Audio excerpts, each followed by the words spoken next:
Olá, sejam bem-vindos ao programa Tudo de Bom. Sejam bem-vindos ao quê? Ao nosso bate-papo, a nossa sala. Pode sentar, relaxa, põe um cafezinho para... Esse dia eu devia ter feito isso, colocar um cafezinho agora para você. Ou então, dependendo do horário que você está assistindo, uma taça de vinho já pode abrir agora. Uma cervejinha, o que você quiser. Tomar uma água.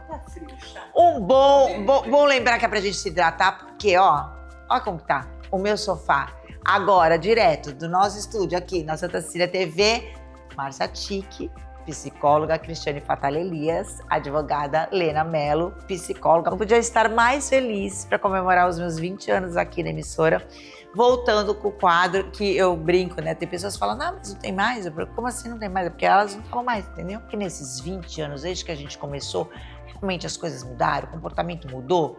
E aí eu comecei de um jeito, terminei de outro. Como sempre, minha opinião muda. Sou assim, sou flex.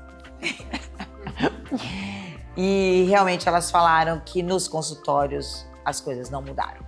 Estamos em outra geração, normalmente de geração em geração as coisas mudam, mas as fragilidades humanas continuam. E aí a gente deixou para conversar neste programa sobre gerações afetadas, em geração de geração, mas nesse momento atual. Adolescência, famílias, idosos, o que mudou? E eu quero saber de vocês. Olha, há 20 anos atrás, eu tinha a idade de vocês. E eu recebi uma paciente, por exemplo, de 70 anos. Eu pensava, por que ela vai fazer terapia? Qual é a expectativa dela? Hoje, a paciente de 70 anos tem muita coisa para trabalhar e de expectativa de futuro. Então, eu acho que do envelhecimento, essa é uma mudança bem básica e radical. Eu acho que você tocou no ponto. As pessoas se resignavam, né? Achavam que estavam no fim da vida e não podiam começar nada. E eu me lembro até de um caso que eu não sei se eu tinha 50 ou se eu tinha 40 anos. Era uma senhora bem idosa. Falei, mas por que ela veio fazer? Ela falou assim, eu vim fazer terapia para poder suportar a ignorância alheia. Uau! Isso, hoje, a gente for ver, a gente faz isso, hein? Hoje eu me coloco no lugar dela, não vou dizer que é ignorância, mas quantas coisas que estão falhando no mundo atual e que a gente, com a experiência, pode colaborar. Pela profissão, mas também com a nossa experiência. E você tocou num ponto de até atendido com 50 anos de idade, uma mulher de 70. Hoje eu, na casa dos 50, também faço essa reflexão, que eu nunca imaginei que eu estivesse vestindo as mesmas roupas de 20 anos atrás, com o mesmo cabelo, com a mesma força de vida, com o mesmo olhar para o futuro, com o mesmo olhar para mim. Então, realmente, a gente não percebe o tempo. E que delícia isso. Eu acho que esse foi um grande ganho.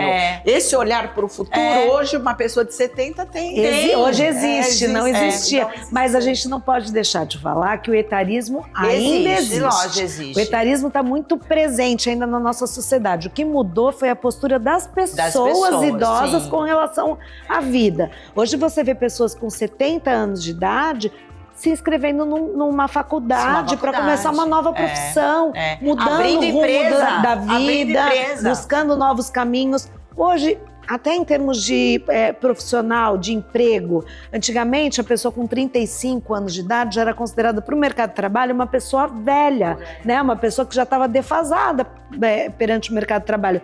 Hoje em dia, até justamente por conta dessa ausência de comprometimento dos jovens com relação ao trabalho, que eles estão muito ligados agora nessa coisa das redes sociais, então eles não estão querendo se comprometer com nada, eles não se frustram, eles não querem perder tempo, não querem... Antigamente a pessoa arrumava um emprego para ficar a vida inteira naquele emprego, era uma glória isso. Sim. Hoje em dia, se você falar para um jovem, aqui você vai ter futuro, você vai poder passar o resto da sua vida dentro dessa empresa, eles falam, Deus me livre, eu não quero estar preso a lugar nenhum. Mas o que eu achei fantástico é que eu estou vendo as empresas hoje fazerem um caminho inverso. inverso. Elas estão indo em busca dos profissionais mais experientes. E isso é uma vitória, né, para a chamada terceira idade, que a gente hoje nem considera mais como terceira idade, 70 anos, né? Mas já tem a quarta e a quinta, exato. E as empresas estão buscando agora, trazendo de volta esses profissionais mais experientes, porque elas estão com uma carência absurda no mercado de trabalho de pessoas realmente dispostas a se envolver profissionalmente com a empresa. Eu acho isso maravilhoso. Uma mudança, não problematizar. Exatamente. Que a gente não via. Antigamente as pessoas se aposentavam com 50, 60 anos de idade e iam viver a aposentadoria, né? Hoje em dia, não. Ao mesmo tempo, eu acho importante a gente falar que existe umas adaptações de idade também, que coisas que eu fazia antes, hoje eu não vejo vontade, não tenho vontade, eu tenho vontade de fazer outras coisas. Não tenho muito esse discurso do envelhecer de um jeito ruim. Lógico que a gente vê o tempo na gente e a gente eu quero estar bem com a minha idade, eu não quero aparentar mais nova. Sou avó, né, gente? Não dá nem pra isso, acho que não orna. Mas isso não quer dizer que a gente precisa ter personagens nem para se adequar ao modelo e nem a outro. Ele tem que se respeitar o que realmente é dentro da gente. E entender essa evolução do tempo, até com a nossa maturidade, eu acho isso um ganho tão grande pra gente. Eu acho que depois que você entende que o não envelhecer é morrer, você dá graças a Deus que está envelhecendo. Graças a Deus que a vida. Agora, eu só queria fazer um comentário. Né? Porque a outra opção não é boa, óbvio, Não é tão óbvio. Eu só vou fazer um comentário sobre o etarismo. Eu acho que, assim, existe etarismo com as pessoas que se deixam degradar fisicamente. Eu não sinto comigo. Sim, eu também nunca senti, aqui com 50, 60, 70... E olha que eu trabalho com exposição, nunca senti. E eu estou integrada com vocês. Agora, eu percebo que nas mídias, de uma maneira geral, reforçam a ideia do etarismo. Por exemplo, qualquer matéria que você vai ver de sexualidade, você vai ler assim, existe sexo depois dos 60. E é uma coisa tão natural. Mas 60, mas tem 70, tem 80. Eu acho que na hora que põe um número, está eliminando. Exatamente. Existe sexo no envelhecimento. Pronto. Então, esse discurso, existe sexo após os 40 anos, existe não sei o que até os 50, é uma produção constante do etarismo. Eu me lembro quando, nos meus 40, hoje eu tenho 67 anos, eu já não sou mais dos 60. Não, é 60 ainda. Nós estamos só trabalhando no primeiro número. Isso me assusta um pouco. Eu falo, caraca, 70 para mim já era uma coisa, mas não muda nada. Por enquanto, assim... E eu acho que você tá tão mais bonita agora. Ai, que bom. Eu acho mesmo. Eu também. Eu acho, de verdade, sim. Porque a beleza não é uma questão só exterior, sim. né? É o olhar. É um conjunto, né? É um jeito de viver exatamente. a vida mesmo. Que a gente chama de processo na psicologia junguiana, processo de individuação. Você se tornar você mesmo. Isso que eu acho que deixa a gente mais... Envelhecer é você se tornar você. Tem um monte de coisa que eu não quero mais na minha vida. Que fizeram parte da minha juventude. Isso, é isso. Mas é isso que eu acho, não faz mais, eu porque também. O que eu sou hoje, aquilo lá já não me representa. Você valoriza a sua essência, né? O prazer que eu tenho de passar uma tarde inteira com meu neto brincando de carrinho. Que delícia, Putz, grilo, que coisa boa. Na minha casa lendo. Me representa. Nossa. Exatamente. E aí, o que eu penso da beleza? Ela tá muito mais... A gente sempre fala, a beleza vem de dentro, tá? E quando eu falo da Leninha, da beleza, a plenitude... eu sinto a Lena mais... Eu tô falando a Lena, mas vocês todas, gente. Mas a plenitude, a tranquilidade... Ela reflete no rosto, no olhar, no jeito com que você fala. E aí você fica mais bonita. Mas assim, eu mais integrada, sim. Se eu chegasse aqui, eu nem estaria aqui se eu não sentisse que de fato existe uma integração maior comigo mesma, e o que eu digo é verdade, de verdade. Eu não estou inventando história, eu não preciso. Isso a gente vai perdendo, né? Eu não preciso mais convencer ninguém de nada. Eu já nunca nem fui assim. Mas eu achei maravilhoso que ela falou, que bom você poder ser você, né? Porque tem fases da vida em que a gente quer se adequar a algumas coisas, algumas pessoas, do grupo, da exatamente. Tribo, disso, daquilo. E hoje você pode se dar o luxo de ser você e ponto final, né?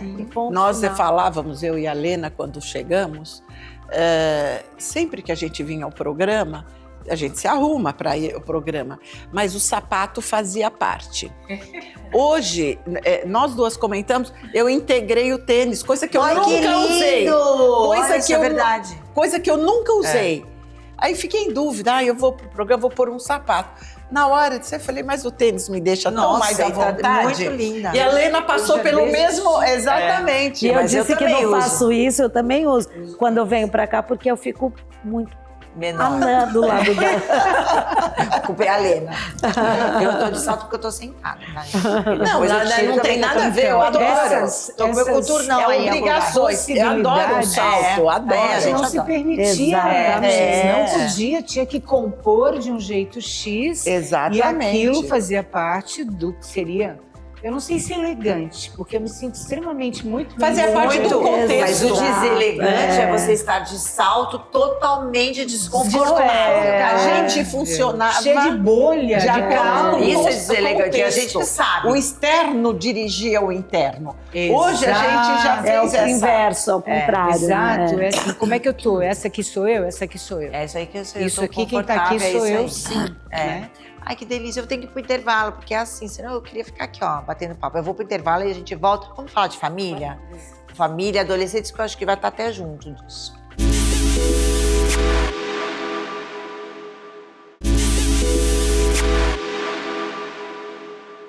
Família, esse é o tema. E adolescentes também, mas está integrado, como eu falei. Esse é o tema do nosso segundo bloco aqui, com Márcia Ticchi, psicóloga e sexóloga, Cristiane Fatali Elias, advogada, Lena Mello, psicóloga, e eu, Renata Queiroga, a pessoa que pergunta para elas e muda de opinião o tempo inteiro. Graças a Deus que eu cresço com essas mulheres. E a gente está falando de mudança de comportamento nesses 20 anos de programa. E uma das coisas que a gente vê, que eu também agora já não sei mais o que eu falo, porque não sei mais se mudou, se não só muda. Não fechar a questão, deixa em aberto. Eu tava tudo na minha cabeça, então agora já tá mudando. Família, mudou ou não mudou? A formação, a visão, como vivem, como comem, como sobrevivem, onde vivem, onde... Família existe? Família existe. Deve existir, gente, pelo amor de Deus. É o nosso motor, né? Numa concepção completa. Isso sim, eu percebo, exato, numa nova configuração. Mudou demais, né? Mudou demais, assim. É bom, algumas coisas sim, outras não. Eu vejo, assim, algumas famílias muito mais abertas, porque hoje você precisa acolher muitas orientações. A diversidade é muito difícil para uma família, a gente atende muitos casos e eu acho tem famílias maravilhosas que já fizeram a transição e isso é demais de legal. Transição do quê? Desculpa. Transição. Quando da diversidade. Tá, sim. Exatamente. Isso já mudou e a gente vê histórias lindas. Lindas. E assim, quando você fala de amor, não, esquece, não tem. Então, eu enxergo isso muito positivamente, né? E eu percebo hoje, inclusive, famílias que já se preparam de antemão quando tem uma percepção além e tal, né? Então, eu acho isso muito legal, de verdade. As famílias de duas mães, de dois pais. A gente passou 30 anos lidando com sofrimento... Não, das mães e também dos próprios, né? Lidando com esse sofrimento absurdo de ter que encontrar um lugar quando o lugar já é. O índice de suicídio de jovens era muito conectado à orientação sexual. Hoje, eles já têm uma noção de que eles têm um espaço na sociedade. Sim, eu aplaudo isso, porque não tem nada melhor na vida do que você ser você e ser acabou. Você, como a gente falou no bloco anterior. Isso a gente vê muito. A família convencional. Mudou também a dinâmica dentro. A própria questão do micro-ondas, da comida congelada, já mudou. Já mudou. O diálogo, né? Porque antes o era diálogo assim, não existe se o arroz mais, né? vinha empapado, era culpa da mulher. Hoje não, todo mundo colabora com a refeição da família, porque todo mundo deveria ter um papel social, Uma responsabilidade ali uma dentro da responsabilidade. Eu acho que ainda tem uma questão séria que eu acho que leva a tudo isso, que é a falta de tempo. Eu acho que as famílias hoje não têm o mesmo tempo que a gente almoçava na minha casa todos os dias. No mesmo horário. Chegávamos todos. Tinha o respeito, né? A mãe estava lá esperando, ou então todo mundo criei meus esperava filhos assim. quem chegar. Com meus filhos foi assim. A gente comia junto e isso fazia muita diferença. Mas hoje em dia as pessoas não E à comem noite? mais juntas, Não, as famílias então, não isso comem. eu não acho E mesmo legal. estando todo mundo em casa no mesmo horário, você Isso. fala, falta de tempo. É. Porque o pai está trabalhando, um está estudando. Mas muitas vezes Isso é você pior vê ainda. as famílias ainda não, com os mesmos horários, a família toda em casa, mas cada um comendo no seu quarto, ou um come no Sim. sofá da sala, ou enquanto Pede o o outro está iFood, sentado cada na um mesa com o celular na iFood mão. Para cada um diferente Exatamente. do outro, não compartilha. As pessoas não conversam mais. As famílias não conversam. Antigamente isso é a gente uma sentava perda. na mesa, Eu a enxergo. família É uma toda no perda. mesmo horário, e a gente dividia os acontecimentos do dia, na hora do almoço, o que a família ia fazer na parte da tarde. Tinha esse interesse. Fazia Hoje em sua dia programação não ali, existe mais. organizava quem vai ajudar o quê.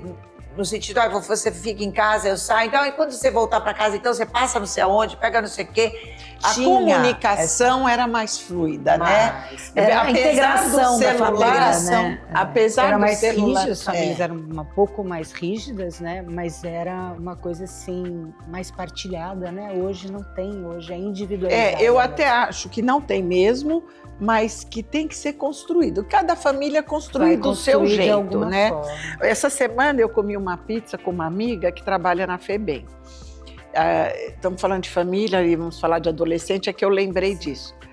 E ela, que trabalha, já está prestes a se aposentar, ela falou assim que ela está chocada com a violência e agressividade dos adolescentes. Porque ela trabalha direto com essa população. Ela diz que está pior do que ela nunca viu nesses 30 anos de FEBEM que ela teve. E aí não dá pra gente separar Não só dá, porque é FEBEM. não, porque não dá. também na classe social Claro, alta acontece também. Mas é que nós estamos falando de família, o quanto essa desorganização familiar, porque não é só papai, mamãe, filhinho morar. Papai e a mamãe existem, apesar de estarem separados.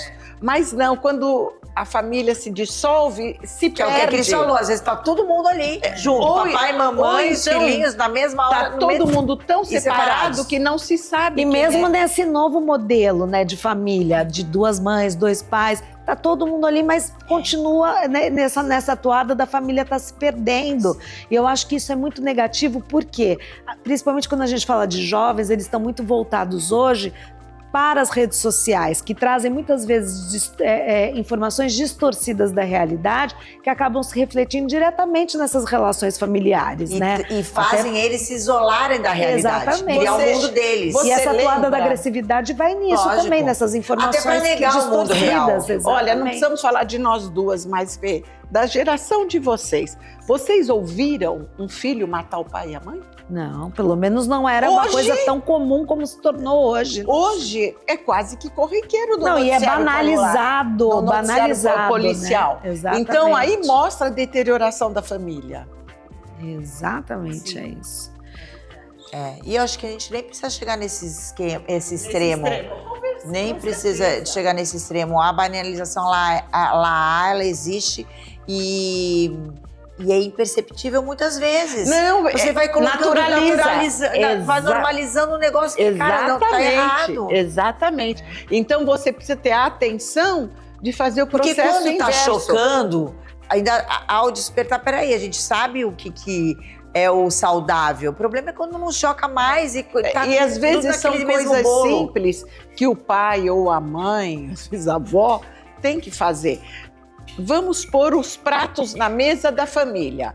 Eles vão comer em horário diferente, porque cada um tem horário, mas a mesa está posta. A imagem da refeição está lá. Cada um vai pegar seu prato, fazer, mas sabe que tem aqueles outros pratos que poderiam estar sendo servidos. Você entende? Manter a imagem de família, mesmo que não exista possibilidade no cotidiano. Por que se dá isso? A tecnologia, as redes sociais, elas potencializaram essa individualização? Foi Sabe, isso? Rê, quando a gente fala, sim, pode ter potencializado, mas a gente não tem que deixar de trazer isso para o ser humano. Sabe? Senão é desculpa. Porque eu lembro, Né? assim. É o celular, é o Netflix, é a televisão no quarto, tudo isso colabora. Mas alguém nesta família Eu ia precisa falar isso, fazer. perdeu-se na família uma coisa muito líder. importante. O respeito. O respeito, O respeito da liderança, não existe hierarquia. mais, não Existe hierarquia, existe Até hierarquia porque no muitos mundo. pais se colocaram naquele papel do brother, do filho, eu nunca fui né? brother da coisa... de filho. Não, você pode ser amigo do seu filho, mas tem que ter essa coisa do respeito, Eu né? acho que isso é tão difícil entender isso. Mas difícil, a gente sabe que a gente percebo, assim, tá muita velha, gente mesmo quando a gente perdida fala. nisso. Por isso que tem que começar com a pessoa. Eu Pois é, lembro. então, exato, você tem que olhar os teus valores. Os teus valores. O que é Exato. importante na Quando tua os- vida. a gente tá falando de Isso que você tá geração. passando para os seus filhos. A gente tá falando filhos, da isso. geração de hoje por conta das redes sociais. Mas lá atrás, quando eu criei meus filhos, não tinha rede social. E eu, desde sempre, nunca deixei porta fechada dos quartos, por saber que faz parte da adolescência, dessa desenvolvimento natural. A adolescência, a gente vem pro nosso mundo um pouco, né? Então, eu nunca deixei a porta deles trancada, nunca deixei fechar, nunca deixei televisão no quarto deles. Era uma televisão na sala e no meu quarto. Aí no meu quarto podia. Mas na sala, queria assistir, tinha que ser todo mundo na sala. Então, e nunca comprei videogame pro Lucas. Mas ela nunca quis, mas eu nunca quis. Falei, nem vem videogame, não entra aqui. Porque eu percebia que a pessoa entra naquele mundo do videogame. Isso que era videogame, porque hoje Hoje tá internet, aqui, ó. tudo. Hoje tá aqui. Hoje tá Você aí. não precisa mais ter televisão, porque eles nem querem mais a televisão. E aí, exatamente. e foi normal isso. Tanto é que quando eles já eram adultos, que aí eu coloquei televisão no quarto deles, eles não queriam assistir, eles nem sabiam, eles nem iam ligar, eles queriam assistir televisão na sala. Às vezes falavam, eu quero ver aqui. Não, mas eu também vou ficar aqui. Era um hábito, foi o hábito. Hoje, eu vejo os pais reféns dos filhos. Eles não conseguem, desde cedo. A Manuela, ela queria usar a Jade sem tela. Sem tela. Não tem tela de celular. Ela é radical, não tem nem TV. Eles só às vezes têm TV, desenho na minha casa. Porque aí eu falo, não, por favor, né, gente? Desenho pode. Mas na casa dela, não. Então, por isso que eles querem ver a casa por mim, por causa do desenho. Mas ela cria assim. E eu vejo como é difícil. Existe muito desgaste dos pais em manter. Por quê? Aí você tem que manter ativo. Aí você tem que pensar em brincadeiras, brincar juntos. Existe uma demanda de energia que os pais não querem. É muito mais fácil entregar Tanto que aquela. você vê nos restaurantes, Nos os restaurantes pais é colocam triste. o celular no carrinho de bebê. O bebê com uma telinha E passando cada um desenho, com porque eles não seu querem celular interagir. também, né? E Porque eles não querem interagir. Não querem interagir. Né? Os Nem com próprios eles, pais né? não querem interagir, exatamente. É muito complicado. Então, são você... desafios. Eu acho que tudo tem um desafio, como também tinha antes. Eram outros Tinham outros tipos, desafios, mas eu acho que hoje então, tá pior, hoje gente. existe uma acomodação diante dos desafios. Então, cada família tem que ver o que é bom. Para a sua, isso era bom, para outra, não é tanto ou é outra coisa. E lutar por aquilo, implementar uma tradição familiar. Não existe tradição. Por quê? Porque se... Ai, meu Deus, demonizou tradição familiar. Era tradicional família, tradicional família brasileira. Não é isso. São os hábitos familiares que se passam. Gente, a gente tem que ir embora. Sabe o que eu queria falar no próximo programa? Será que a gente vai lembrar? De fanfic. Já ouviram falar? Vamos falar disso no próximo programa? Já para prender vocês aqui e prender elas também. Porque elas têm esse compromisso para falar com vocês a partir de agora. Fanfic. A gente vai estudar sobre isso. Então, a gente vai estudar. A Leninha não sabe. Adoro isso.